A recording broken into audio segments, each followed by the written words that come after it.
presidente del Sistema de Naciones Unidas en el Ecuador. Buenas tardes con todas y con todos, señora presidenta, señoras y señores asambleístas. Un gusto acompañarles la tarde de hoy para la discusión sobre la Defensoría, la nueva ley de la Defensoría del Pueblo.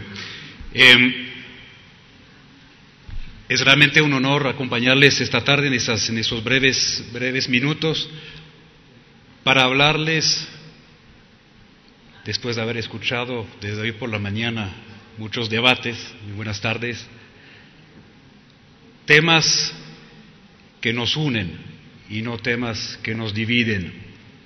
Y esos temas que nos unen a todas y a todos son los derechos humanos. Esos son el tema que la política tiene que conectar y tiene que ayudar a superar divisiones. Tuve el honor hace 1 año y medio de estar en este pleno cuando ustedes, asambleístas, aprobaron una resolución muy importante que ha sido un referente para muchos otros países, una resolución haciendo mandatoria, obligatoria, la Agenda 2030 para todo el trabajo legislativo. Y hoy en día están y van a discutir la aprobación de una nueva ley para la Defensoría del Pueblo. Las instituciones nacionales de derechos humanos son fundamentales para el buen funcionamiento de la democracia en nuestros países.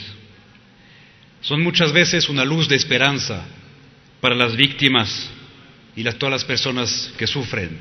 Desde luego, para Naciones Unidas son instituciones que son claves para todos los órganos de derechos humanos, todas las agencias, fondos, programas, todos los órganos de Naciones Unidas que trabajan en pro de los derechos humanos, defendiendo los derechos de las víctimas de violencia, los derechos de los pueblos y nacionalidades, de las personas con discapacidad, de las mujeres, de los niños, niñas, adolescentes, de los migrantes, de los refugiados y al final de cuenta de todas y todos nosotros. Pero ¿qué son las instituciones nacionales de derechos humanos? Son organismos estatales con un mandato constitucional y o legislativo para proteger y promover los derechos humanos. Son parte integrante del Estado y están financiados por el Estado. Operan y funcionan de manera independiente. Existen varios modelos alrededor del mundo, por lo menos 6, y Ecuador está a punto de ajustar su propio modelo y redefinir su modelo. ¿Cuáles son las funciones básicas que tienen que tener? Primero, abordar, enfrentar las discriminaciones en todas las formas. Promover la protección de todos los derechos humanos. Hacer la recepción y el manejo de las quejas. Promover la educación en derechos humanos y promover reformas de las leyes. Al final de cuentas, son instituciones que ayudan a cerrar la brecha de protección entre los derechos de las personas y las responsabilidades del Estado. Si me permiten, solamente como referente mencionar algunas de los modelos que existen y experiencias. En México, por ejemplo, la Defensoría del Pueblo previene la tortura y protege a las personas migrantes, en particular de la separación familiar y sobre sus condiciones de detención en algunos casos. Y sus alertas oportunas en el sistema penitenciario han logrado prevenir motines dentro de los centros de privación de libertad.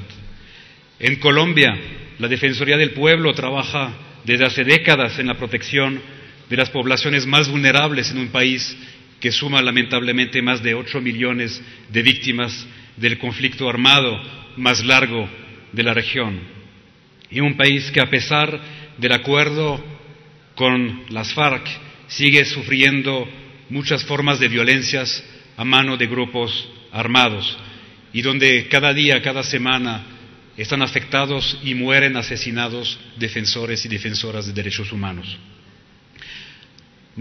Para no alargarlo mucho, hay muchas experiencias en Guatemala, en Perú y obviamente también en Ecuador, donde la Defensoría del Pueblo ha hecho y sigue haciendo un enorme trabajo y grandes contribuciones a la protección de los derechos humanos.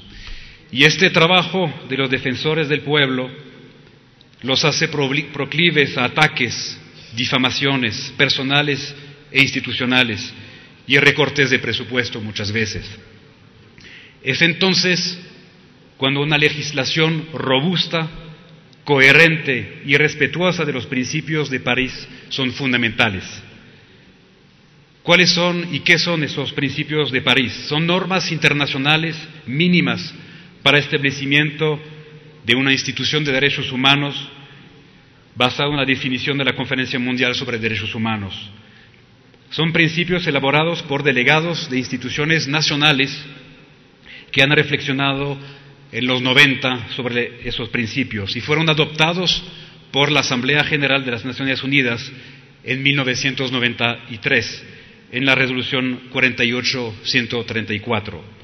No los voy a enumerar, solamente mencionar que son 4 ejes fundamentales que hay que seguir en una reflexión sobre esta legislación.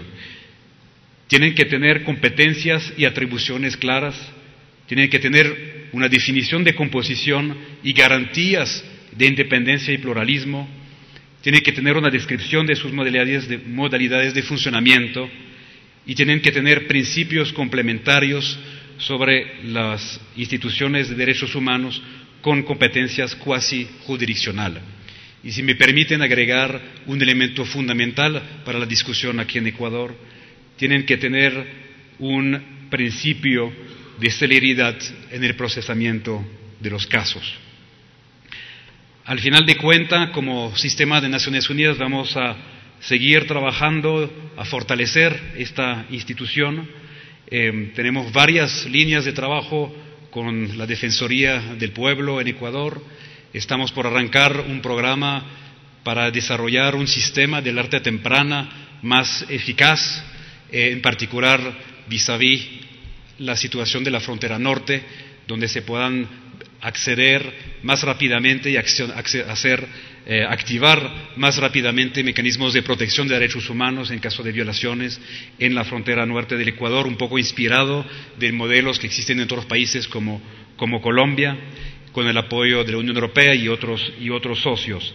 Pero confiamos que la Asamblea Nacional va a poder aprobar muy pronto una ley que va a fortalecer el rol de la Defensoría del Pueblo en pro de los derechos humanos de todas y todos los ecuatorianos y ecuatorianas y en pro de este mundo mejor y estas metas que están plasmadas en la Agenda 2030. Muchísimas gracias por este espacio y espero entonces pronto buenas noticias de la Asamblea. Gracias.